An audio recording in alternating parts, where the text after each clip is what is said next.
And welcome to everyone. I'm the chair, and I'm going to be introducing the panel for the first event this morning, Decarbonising the Built Environment. Your moderator today is Professor Christoph Linder, Dean and Professor of Urban Studies, the Bartlett Faculty of Built Environment, University College London. With him today, we have a group of speakers on a range of subjects. Yatoon Abdul, if I pronounce that correctly? Yeah. Head of Climate Action UK Green Building Council. Nina Sharupska, CEO, Renewable Energy Association. Audrey Nugent, Director of Global Advocacy, World Green Building Council. And finally, Malene Leach, Chief Executive, British Property Federation. So with that, I will now hand over to Christoph to take us forward with the chat. Thank you very much. Thank you so much, Sean. Am I just check that our mics are working? Okay, so we have an amazing panel bringing together a very extensive range of expertise, and we want to focus all of that expertise on the challenge of how do we decarbonize the built environment. And we thought a nice place to start, just to bring some content ideas into our conversation, is to ask each speaker just to share some initial ideas on what, from their professional expertise, from that perspective, they see as some of the key things we need to start doing now to decarbonize our built environment. And then we're going to open up to questions and conversation. And that includes questions from you in the audience. So if you would like to put a question to our panel, you can use the Slido function, the Slido app, up on this iPad and feed them into the conversation. So to begin, Yatunde. Thanks. So really interesting conversation, and you think about this wealth of what could happen in terms of decarbonisation. There's a lot there. And I think the first thing to say is to start off on a positive note, to see that the majority of industry are already doing things and collaborating. So UKGBC is a 700 member strong membership organisation covering the entire value chain. And what we pride ourselves on is being able to bring together that value chain to work collaboratively and collectively to create the solutions that are needed to unblock a whole range of challenges. So much going on at the moment, I won't bore you all with it. So that's from that value chain perspective in industry, but when you take a step back, there's still only a tiny proportion in the grand scheme of things of new homes and buildings as well, but also existing buildings that we need to think about that actually meet that definition, if you can even say that, of net zero. When we think about the fact that 80% of buildings that we have now are going to remain to 2050, there's a whole piece there around about retrofit. So industry can do quite a lot on that front themselves, but then taking a step back as well, regulation and policy just is not challenging enough. So there is a lot more that we need to happen there. So what do we need? Some of the highlights from myself, but also across the team at UKGBC. A national plan to retrofit homes. Hopefully that speaks for itself. When we think about those 80% of existing buildings, we all live in homes. I think most of you probably have, live in homes that are at least 10 or 20 years old. Leaky homes, etc. A lot to do there. But then thinking about new homes, we keep hearing about house building, house building, house building. We need a high proportion of those new homes to have high net zero standards. But then there's a lot to be done on commercial buildings as well when it comes to energy efficiency. And we think about that whole piece round about retrofit. So some of the highlights, there's a lot more, but I think that's probably enough. And I'll hand over to Nina. Yeah, well, good morning, everybody. And it's a real pleasure to be here for Innovation Zero. And the fact that this auditorium is completely packed just shows that over the 10-year period that I've been the chief executive of the REA, how it has changed and interest has changed. I mean, I went to an event similar to this 10 years ago when I was a brand new CEO, and you would have about 4 or 5 people sat in the audience, and there was a denial of the fact that how important the built environment should be. Now, as the REA, which is the Association for Renewable Energy and Clean Technology now, we've evolved. It's not just the focus about what technologies needed to be deployed after we address energy efficiency in the first case. It's about how it lands in society now and what the role it does, both at the national, regional, and in an individual people's lives scale. So we work with our members looking at decarbonising the power system, because you must be living on another planet if you hadn't heard that the large part of our future is electrification, and that even this government has set an agenda for net zero power by 2035. But let me give you a few numbers that might really show you how big a journey we've got to go. And hearing what Tinley was saying before is really vital where the built environment plays. So if I say 41%, 8.5%, and 3%, would you know what that is? Okay, you can guess the 41%. That's how much renewable power the UK generated in 2022. But here, shock horror, and about the scale of the journey that we have to do for looking at decarbonising heat in people's homes and in industry, we're only at 8.5%. But then the real awful number is 3% for renewable transport. You'd think the way that the battles are going on around EV charging, how many EV cars, the infrastructure that we need to have, that we're already there. 3%, so that's 97% of our transport that we've got to decarbonise.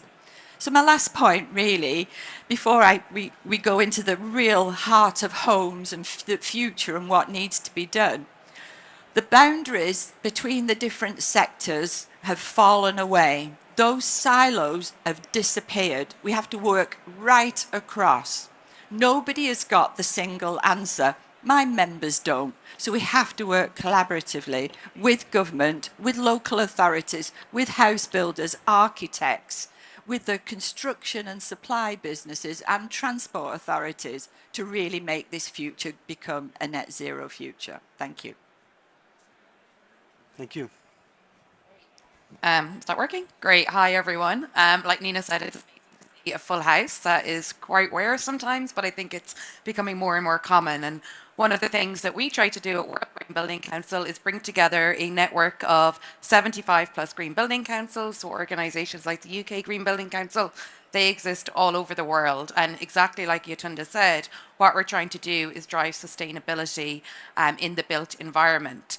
And one thing that I feel quite strongly about now is, in order to do that, we really need to recognise the role of buildings in a holistic manner. We're not just looking at this individual asset of a building, but looking at how it works in the broader ecosystem and the built environment. Because the building is really only going to be as sustainable as the things that serve it. So that means how you construct it. So looking at whole life carbon emissions in its operation, how do you ensure that you're reducing energy demand as much as possible? Once you've done that, how do you move to renewables? And looking then at the broader ecosystem within which it operates.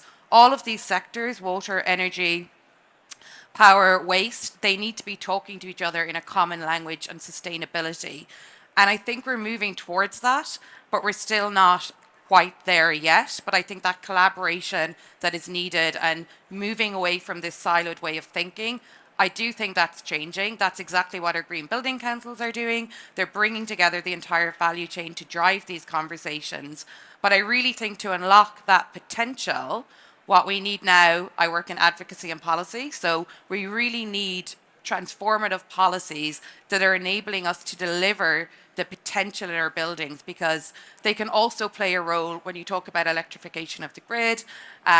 if we're reducing demand and putting that pressure off the grid by having sustainable buildings, there's a whole host of features that we can unlock within our built environment, and that represents investment opportunities, better standards of living, increased energy security. But I really think, from my point of view, we need policy to drive that forward.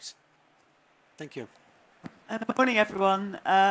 For those who don't know the British Property Federation, we are the trade association for all parts of the built environment in the UK.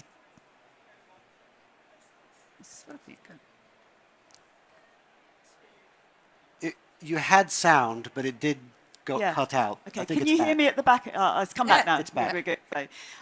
So investors, lenders, owners of buildings, developers, the people who manage them, very broad church of members, and have an absolutely massive stake in this conversation, clearly. Pity the person who has to go last at the end of that astonishing series of interventions. So I won't repeat I'll try not to repeat what I said, all of which I agree with. Maybe just bring another point in the conversation. You need a new microphone. Here we go.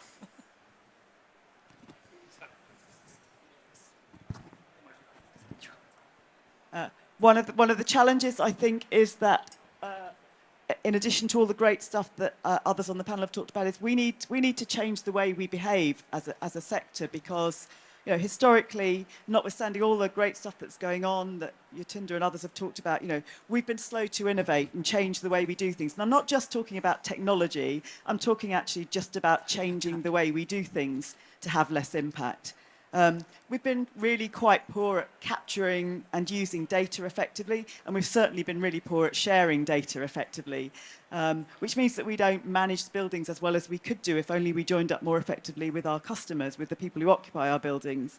So we've got a lot of things we need to change in the way we behave, and the people who support us need to be braver and more willing to change too, because it's no good changing the way we build something if then a valuer doesn't know how to value that building.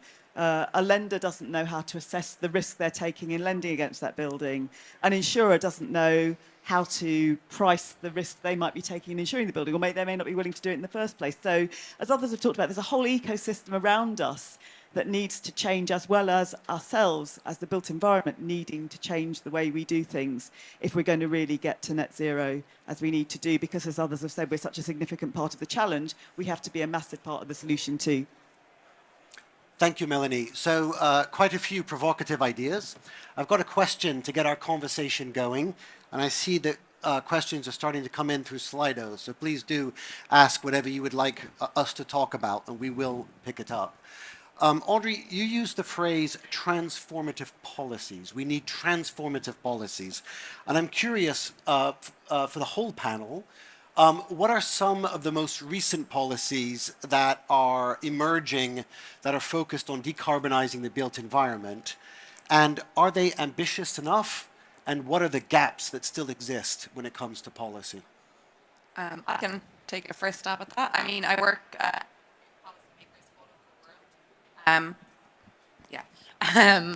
oh, my earring's caught. So I work with policymakers from all over the world, and I always go to the example of Finland. They have extremely high ambition when it comes to the built environment sector. They've just recently put forward a law on whole life carbon reporting and integrating thresholds into that. And I think when you look at what's working in the Finnish market, there seems to be buy-in at the political level, but also at the government level as well. So the people who are actually working on the files, they have a huge interest in this, and they really have all bought into that. So I always cite the example of Finland, but looking, I guess, outside of Europe, because a lot of the times we talk about what's happening in Europe. I think the Inflation Reduction Act in the States, there's some provisions in that as well, which will support decarbonisation of the sector. And I think that's gotten some people in Europe as well. It's kind of tuned their antenna. And obviously then in Europe, the European Commission are going through an update of the Energy Performance of Buildings Directive. And it looks like that now, for the first time, will require whole life carbon reporting. So there is a lot happening in policy, but it really needs to be happening, you know, in areas where we're expected to see a lot of growth. So we need to see a lot of policy coming through in Africa, in Asia, where we're expecting to see a huge amount of growth. But there is some really good examples that we can pick from. And here in London, the London Plan has the whole life carbon kind of policy part of that as well. So there's lots of good examples to pick from the regional, national, and the local level. Thank you. Well, I can add some of the debates that are going on around at the highest level at the EU, which influences the definitions of items that are deemed renewable or net zero. It's like the green taxonomy. For instance, I'll give an example of one organisation that wants to address, in terms of being a construction and engineering company, the fact that they want to electrify or convert all their off-road vehicles to being run on renewable fuels, and then the sense-making around the classification of that fuel suddenly stalls the whole of the organisation to then move. I'm talking about HVO usage in construction equipment. You know, what is the rating of it? And it cannot be used then when it itself wants to demonstrate being a, you know, climate change strategy construction company to deliver solutions for the growing corporate world who want buildings and infrastructure that really is delivering net zero. We need to get this clarity. And we definitely need, because of the way that investment happens, whether it's in the UK, EU, and the US, for there to be a quick alignment around it. The other aspect for me is, how does government, with the actions that it takes, build trust and belief that this is a sustainable approach going forward? Because that's what drives away investors or people wanting to do the right things for infrastructure. When you're talking about maybe building airports, hospitals, schools, as well as people's homes. People are all want to go for the right intent, but they need to not have a greenwashed approach that then deters people for taking those right and important steps. So anything around avoiding greenwashing would be a fantastic step forward. Okay. Yeah. I guess, I mean, I'm mainly focused on the UK. I mean, I think, I'm not sure it's an example of a recent good policy, but I mean, I think in general, I mean, the UK government is right, it's doing a lot around renewables. It's absolutely right. But what I hear from my members all the time is that the biggest challenge they face is wanting to be part of the solution around renewables, but not being able to because of the challenges around the grid. I mean, the national grid comes up time and again in terms of, you know, think of my industrial logistics members, these big warehouses, they want to put PV solar on the top, they want to connect to the grid and feed that surplus back in. They can power their own sites, but they've got surplus energy to feed back in. You can wait a long time to be able to get a connection into the grid to be able to supply that energy. So I think, you know, I think you mentioned it earlier on, electrification, you know, sorting that would unlock massive potential for the business community to be part of the solution. Yeah, absolutely. And I'd like to start picking up some of the questions that are coming in that relate to the ideas already raised. But there's one here that I think segues in a very productive way to what Yetunde was saying in her opening statement, where you were proposing that we need a national plan for retrofit. And we have a member of the audience who's wondering, well, what are the main challenges to retrofit for existing housing stock in the UK? So is it finance? Is it a low awareness of the benefits among homeowners? What is stopping us making the progress at the speed we need, at the scale we need nationally? That's a really good question. And I think there are a whole range of factors there to consider. Taking a step back, I think part of the issue is upskilling and just the workforce to be able to retrofit at scale what we need to deliver a net zero building. I'm sure everybody's heard of a heat pump and that technology, thinking about how you'd retrofit that into existing homes. But first of all, taking a step back to ensure there's the skills to understand how to do that for a whole range of building types at scale, and access to the materials as well, and that supply chain source. So just in itself, coming back to them having the infrastructure to be able to then take those steps to be able to access and retrofit homes, that's got to be a key one. But then I think on that policy question, I was trying to come back and think of how do I stay positive of that question and think about a government policy or regulation that UKGBC feels is good enough at the moment for what we need, because a lot of what is there can go a lot further, a lot faster for government as well. So thinking about regulation and support of industry as well in terms of what they need to unblock is really important. And I wanted to get this one particularly correct because I'm not sure that the policy team would thank me if I didn't. But one of the proposals that are being suggested by our policy team is around about VAT and retrofit incentives associated with VAT. So really removing the VAT requirement on a whole range of services associated with retrofit.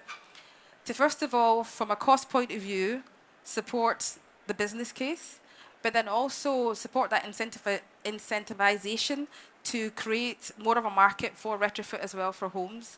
So those are just two examples, but many, many more that exist as well. Can I Maybe- just pick up on that Yeah. VAT point? Because I think that's absolutely right. And the same would be true for capital allowances on the commercial side too. As I understand it, the reason why the government doesn't go further on the VAT issue is because quite often you would be able to build in green improvements as part of a bigger project to improve your home. And they don't want you to get the benefit for that project. And that just feels so short-sighted because the payback would be absolutely immense. And that's, I suppose, one of the... I don't want to sit here and government bash all morning because the government's doing loads of really good stuff. But one of the challenges, I mean, there are two challenges, I think. And one is, that the government quite often defaults, whatever the issue is, to relatively small pots of money that you have to bid for, and everybody spends all the time bidding, or actually you never get around to bidding because it's all too difficult. And the second thing is the slightly mixed messages that you get. So, if this is a priority, then it can't stop being a priority when economic times get tougher. You might have to find a different solution, and you might have to give more support into that. But if you say, actually, we said we wanted minimum energy efficiency standards by a certain date, but because it's a bit difficult now, we'll row back on that, and actually we'll row back on the requirement for new buildings going forward because we recognise that economic times are hard. How does that help give clarity? Find a different way to support individuals and businesses when times get tough, but don't row back on the commitment on decarbonisation, because if that's not a priority, then what else is? I'd like to pick up the fact, we are just emerging out of an energy crisis. And if we are thinking about people's awareness being the highest it's ever been, because there's nothing like your energy bill to focus on what are your options. And for those of the people who can afford to take action to future-proof themselves, we've seen a massive increase in the number of solar, combined with storage, and now with EV charging, fitting that. And that's for the people who can afford to do those. But in local authorities who are working with social housing, the focus, and it's wonderful to hear even in London, and I'm on the board of TfL and sit on the Built Environment Committee because they're the largest landowner in London, that the whole focus is not just to create affordable homes, but affordable to live. And that starts with fabric, and then it goes on through to how do you immunise people from the vagaries of the energy price crashes everywhere. In the REA, we need to build and continue to build that trust, and our subsidiary REAL introduced in 2012, the Renewable Energy Consumer Code to make sure that installers who go and deliver the solutions do what it says on the tin. It actually will deliver what they promise. And we've seen in the last 6-9 months a 350% increase of installers registering on the consumer code. mainly for heat pump installation because they want to be accredited that they can deliver this.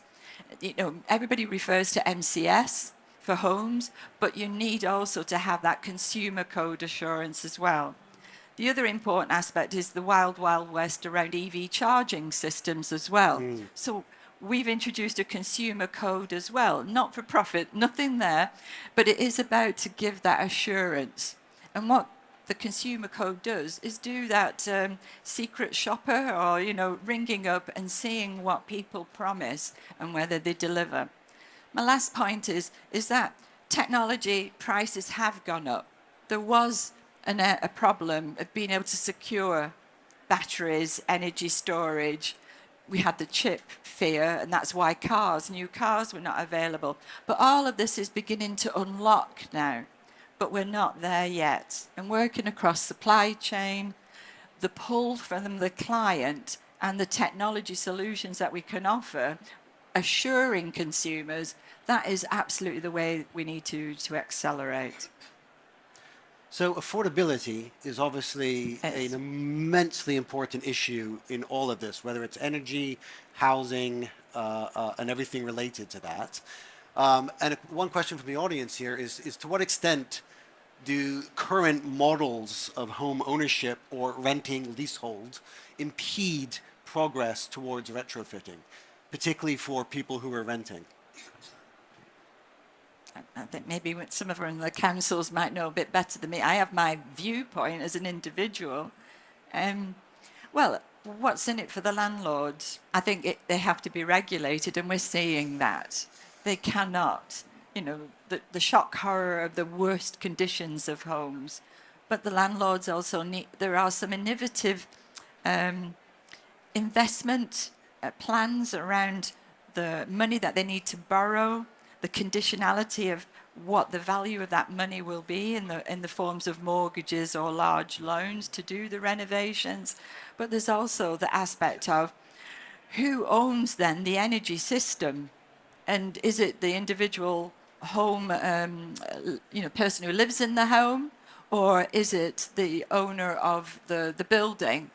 And we still haven't yet worked out what all those different models are. Like yourself, I've worked in the Netherlands, and they have very different types of models around social housing in terms of the choices that people have to make, but also how do you protect them when they are lumbered, maybe being on a heat network and the heat network provider is not managing costs accordingly. So it has to be good regulation. Yeah, I think just to pick up on that point, I think the landlord-tenant issue and the split incentive there, that's a really tricky one to overcome. I think in Europe, there's regulations coming in on minimum energy performance standards. They already exist to a certain extent in the UK. But I think, you know, when you're talking about renovation of buildings, and in Europe there's a huge challenge to increase the rate and depth of renovation. There's many challenges that need to be overcome. There's the, like Utinda said, there's the skills piece, there's the policy piece, but what it always seems to come back to is the finance. How can you create the right finance models to actually deliver that?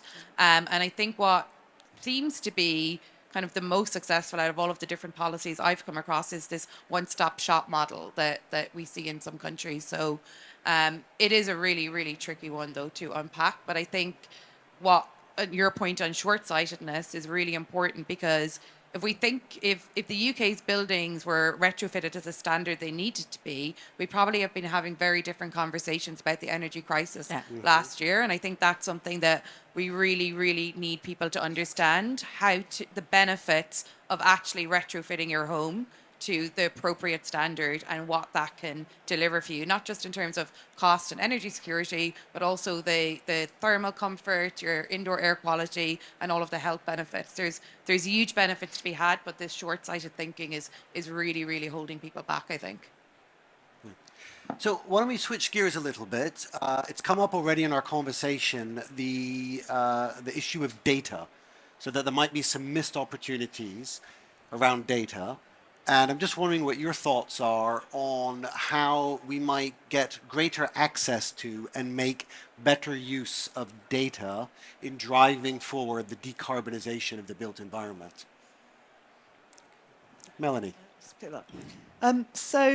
We did a report which we commissioned from JLL published a few weeks ago around what the main sort of issues and barriers are. And data did come through, as I mentioned right at the start, very strongly on that. And some of the solutions that the report recommended did involve mandatory sharing of data and disclosure, and mandatory green leases, actually. I mean, we're seeing that particularly in the build-to-rent sector, I think, but also in commercial leases. We are seeing green leases being introduced, by the industry. But actually, we think you need to go further. You actually need to mandate that across the board. So, as ever, there's a coalition of the willing, isn't there? If you want to do this and both parties want to do it, it happens naturally.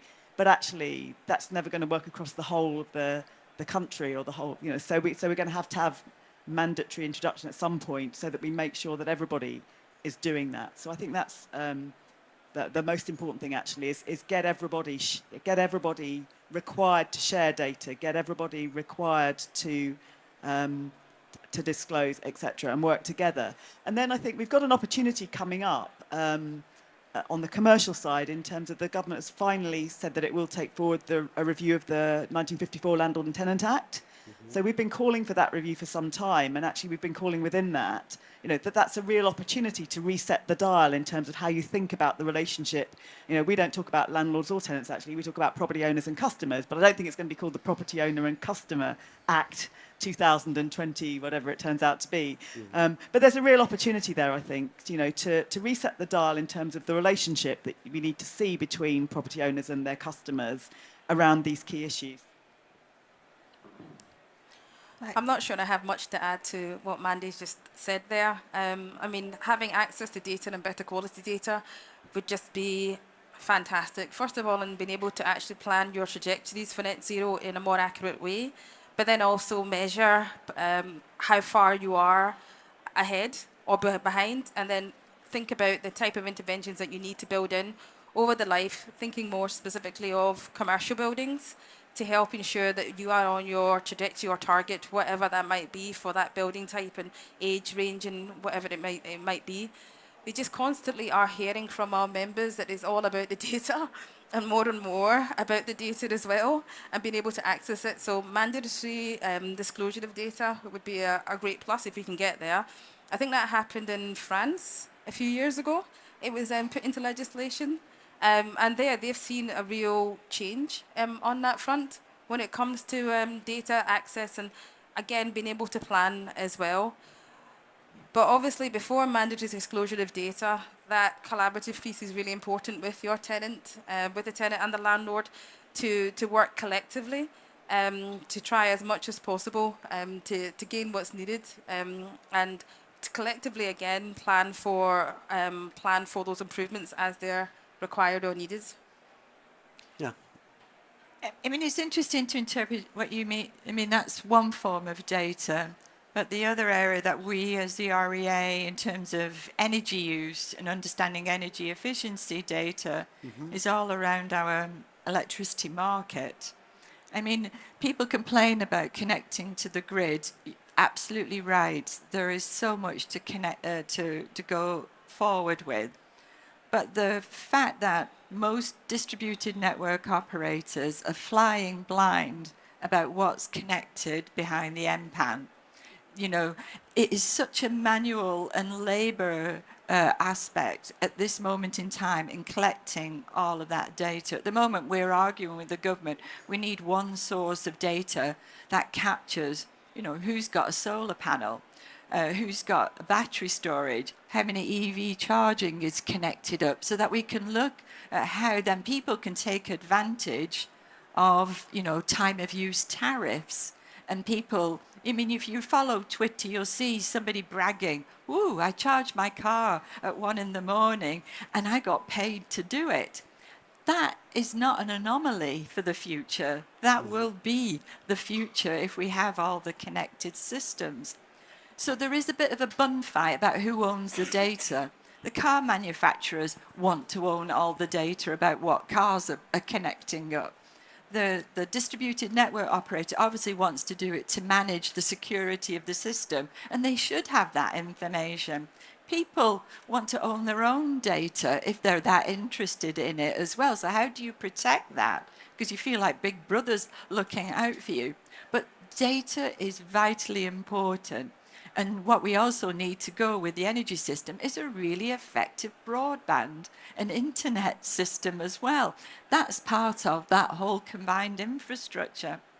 That's what I mean about all these different boundaries falling apart, because they're all reliant on each other to really move us forward.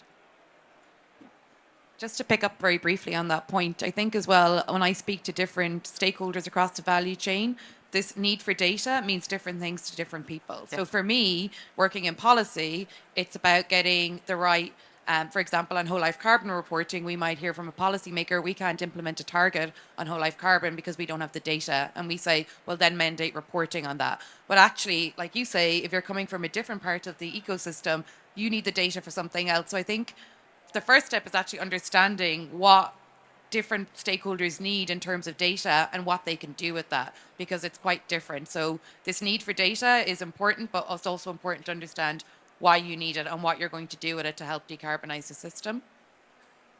Yeah, so there's a tension in this between the benefit of open data, but then the need for privacy or proprietorial data and maintaining a competitive edge or issues of security. We've been talking a lot about retrofitting homes.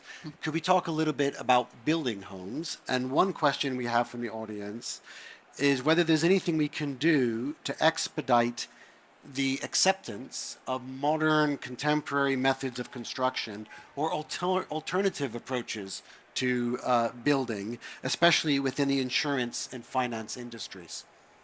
So how do we get more creative in building homes?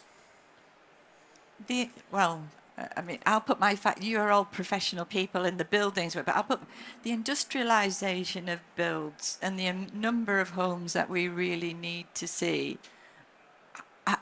It's a no-brainer. I remember sitting at a Conservative Party conference pre-COVID, and there was a massive battle between, the brick and block brigade, as they were called, against the more novel industrialized way of erecting homes in very short order. We need, it's not an either or here. It has to be an and of what's fit for purpose of where it needs to be. I mean, we're already hearing the Prime Minister say he's rowing back on the need to set new build targets. I mean, I'm still trying to understand the reason why. If anybody in the audience got an answer to that, will you let me know? Because I'm about ready to go and punch him one. We need to deliver these future net zero homes. No, you go. There you go.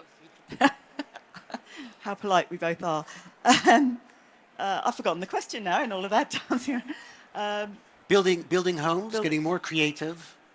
Yeah, I mean, one of the saddest pieces of news in this context in the last few weeks has been the closure of L&G's modular homes factory. And that closed because it couldn't get the throughput.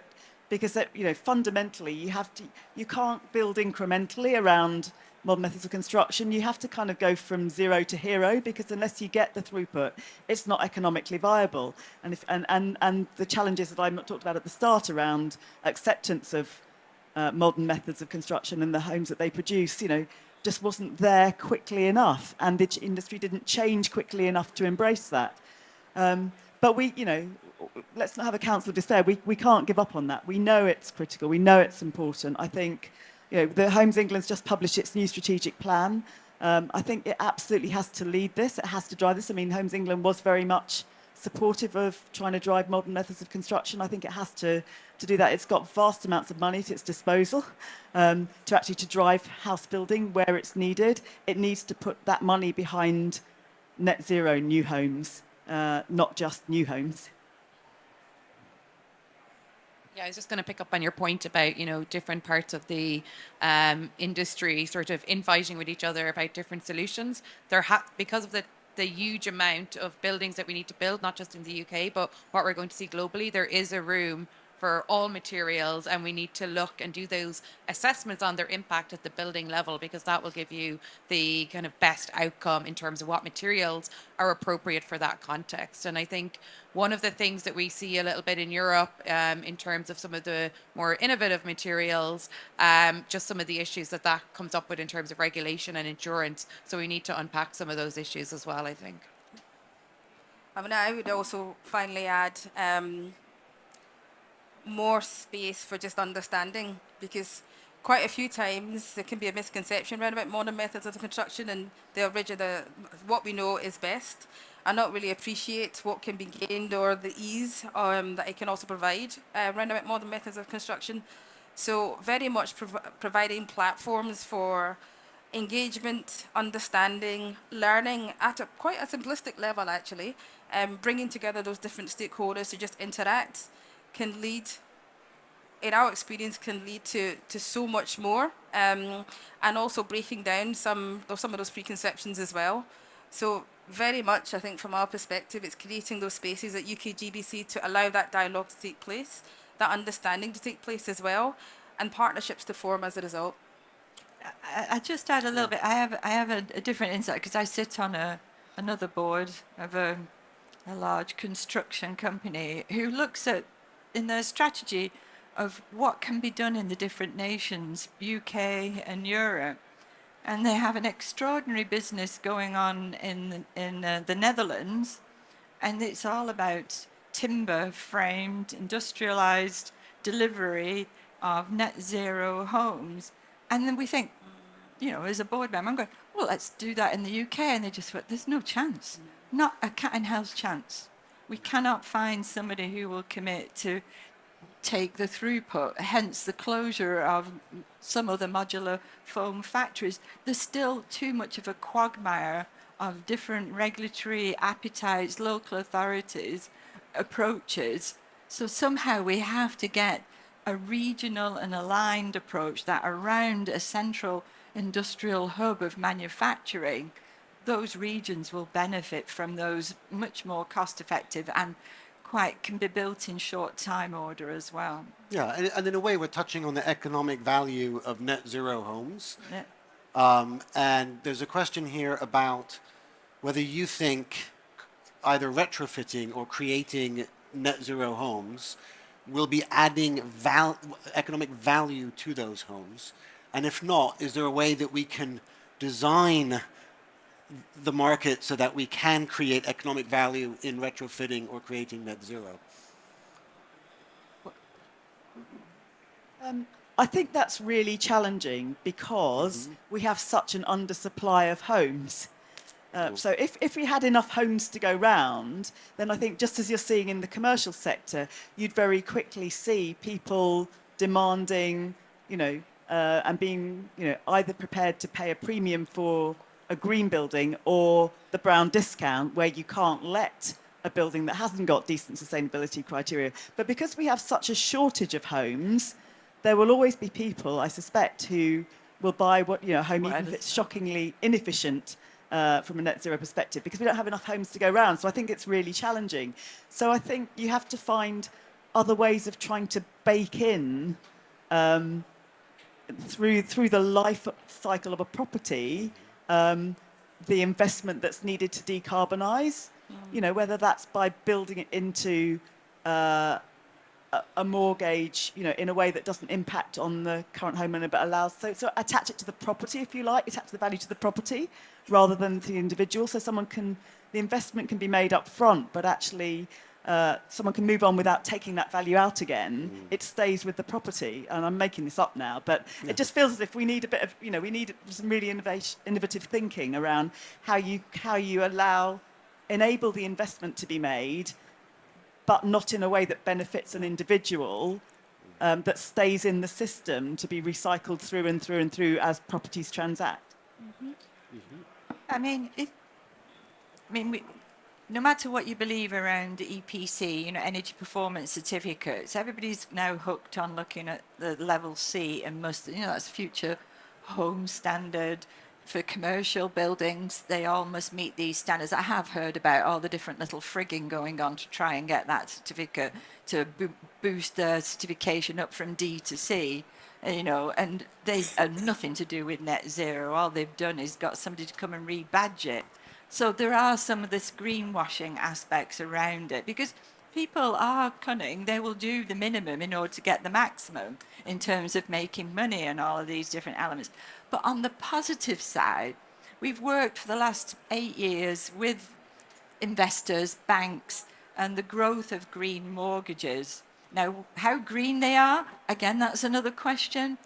But there is that valuation of the fact that if you're buying a home that has its own capability for the people to be prosumers in that home, that they can afford to pay their mortgages because they are not going to be lumbered with a high energy bill. So there are baby steps happening. You'll hear it in the news, a sudden and big announcement, but it still for me feels like an anomaly rather than the common ground.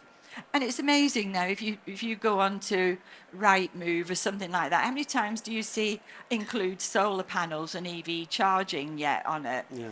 I still fall over if I see something like that. But I think people will start to look at that. As I said, the energy crisis has done one interesting thing. I'm not saying positive. It has made people focus on how their homes can really be their castles and protect them through these different ups and downs, whether it was been COVID or the energy crisis.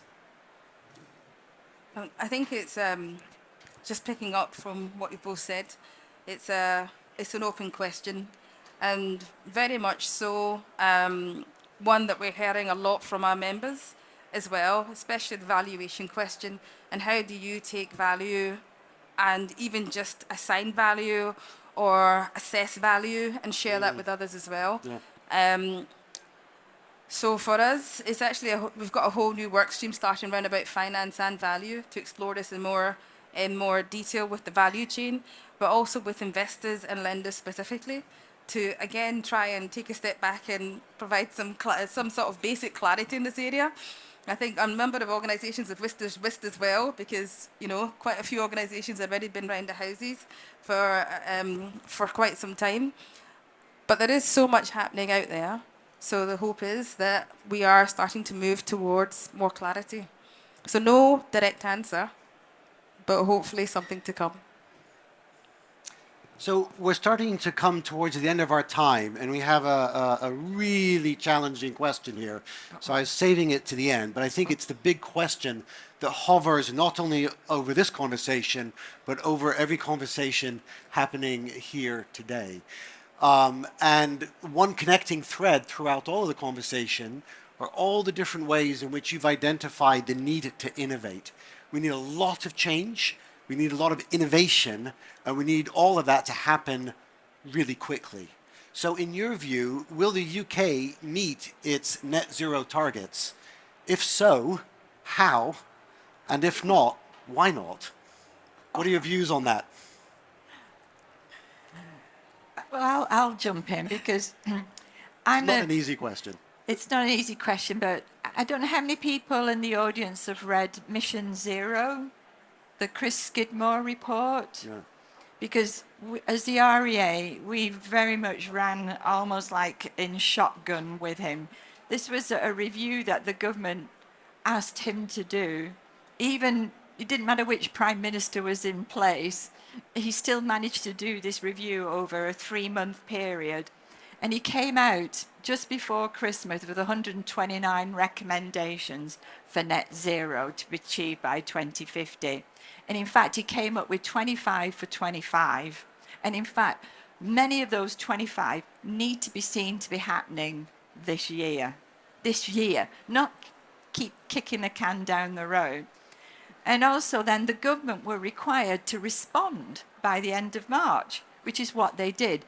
In addition, because Climate Earth took legal action against the government, highlighting the fact that there's not enough policies in place to meet net zero yet.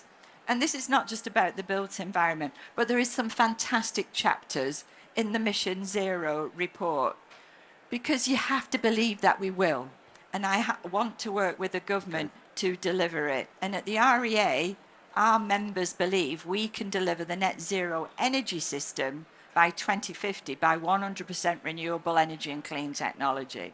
But it means working with the built environment, with agriculture, with all the other different sectors, but we have to all work hard together. Okay.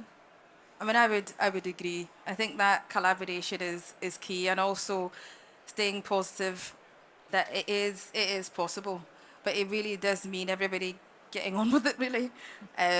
Dialogue across all sectors, but then also for government to pick up the regulation and policy piece and really run with it. It's obviously not good enough that the government is perceived to be rolling back on regulation. What we need is to go further, faster in terms of the detail as well. So it's very much industry coming together and sectors coming together, but also government really, and I'm trying to find a polite way of saying pulling their finger out and just getting on with it. Okay. So I mentioned the report we commissioned from JLL earlier on, which included surveying our members. And the bad news is that 90% of those who were surveyed thought that the UK would not get there by 2050 within the current regulatory and policy regime. I guess the upside is, I mean, I agree with what others have said on the panel already, but also I wonder whether in the end we'll have been asking the wrong question, because actually it may not be national governments that ultimately drive this. It will be, you know, the capital that's out there in sovereign wealth funds, in pension funds. You know, we're seeing the pressure there already. We're seeing the bottom-up pressure from all of us. You know, even old people are allowed to be passionate about climate change, but certainly from the young professionals coming into our industry, all industries, young people across the world are demanding it. And also you're seeing sort of cities.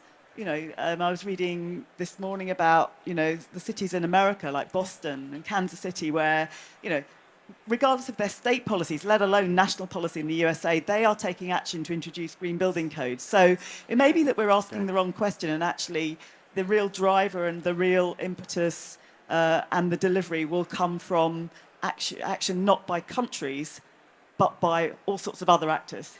Okay, and very briefly, last word to Melanie. I mean, sorry, to Audrey. No worries. Yeah, I think I couldn't agree more with what everyone has said. Some days I think it's going to happen. There's so much energy to actually make this happen. Other days you feel a bit more despondent. But I think actually on the positive note, you know, we know the solutions are there. We know that industry can get behind this. We do need more ambitious policy from governments. I think that's really important. But like you say as well, there's many other aspects that you can be looking at.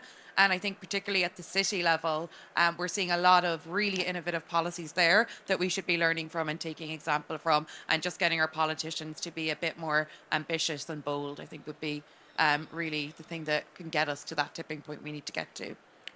I would be interested to know what the audience think. They've asked us that question. What do they think? Since we're out of time, this is probably the perfect moment to wrap up and then just invite the audience and our speakers to talk further and maybe explore this question. Well, a show of hands. Do you think we'll hit net zero? No. One hand. So a lot of optimism from the panel and a massive amount of skepticism from the audience. But I'd like to thank our speakers. Fascinating conversation. So my thanks to Yetunde, to Nina, to Audrey, and to Mel, and thanks to all of you for joining us for the conversation this morning.